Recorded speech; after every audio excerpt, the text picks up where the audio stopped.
Bro, I know you travelled a hell of a long way to be here. South Africa, buddy, yeah. But man, leaving the stadium, I honestly felt like a pop Somali, because we were just a last minute winner, like I'm back in Ibiza.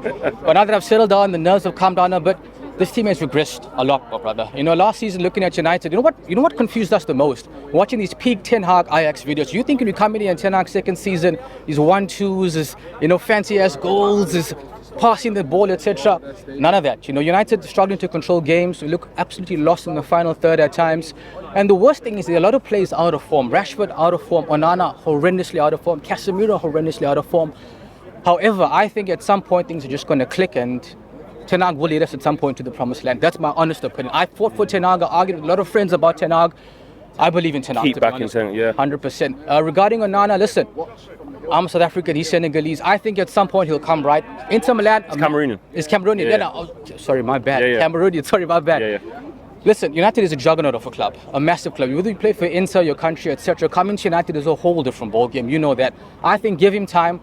And I think he'll turn the corner at some point. So keep giving him more time, keep playing him, let him come out of this bad. If he has another bad game, drop him and bring in Bandier. That's the only solution, because he's costing the team, and his lack of confidence, his mistakes, he probably has a knock-on effect on the rest of the team. And at this point in the season, we can't afford to drop more points due to keeping mistakes, to be honest. Yeah. It was other mistakes costing as well. Casemiro. What's happened to him? He taken off at half time today. Come in. Yeah. When Cass came in last season, obviously a last-minute signing, but wow, here's a world-class player. Finally, a world-class defensive midfielder. Coming back this season, you're thinking Casemiro next to Amrabat, wow, maybe we can control games, aren't going to concede silly goals.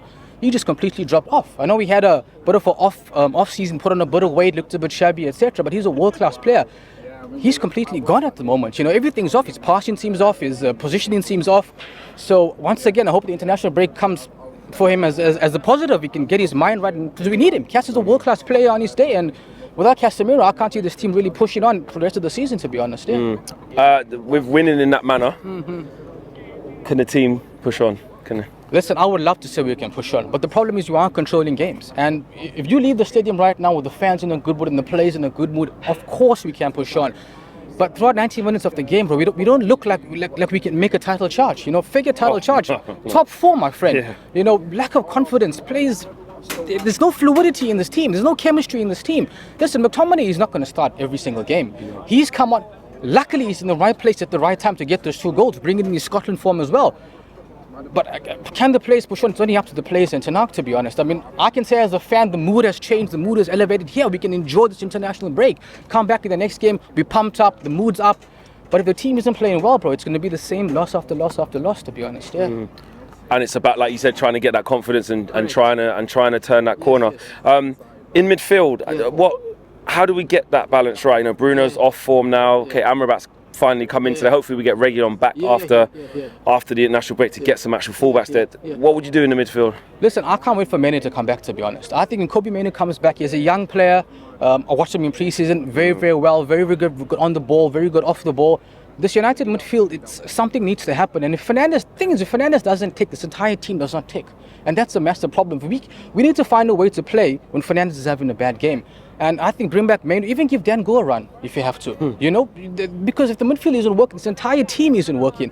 And it's sad that the entire team is built around Bruno. And if he has an off day, if he isn't pinging the ball around well, if he isn't doing anything, the entire team is off.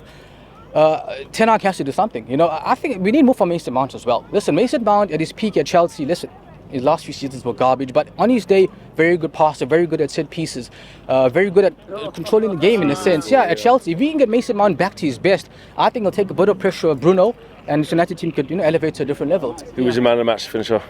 Listen, football is about points. Scott came on, 2 goals. He made my day, made my plane ticket worth it, my flipping accommodation worth it, my match ticket worth it. Scott McTominay, man of the match. Flex, thank you for the opportunity. Thank you, my guy. I have one more United game in me. I'll see you soon, buddy. Okay, bro. Thank you, bro. Peace out, man. Thank you. Much love, bro. Let me send...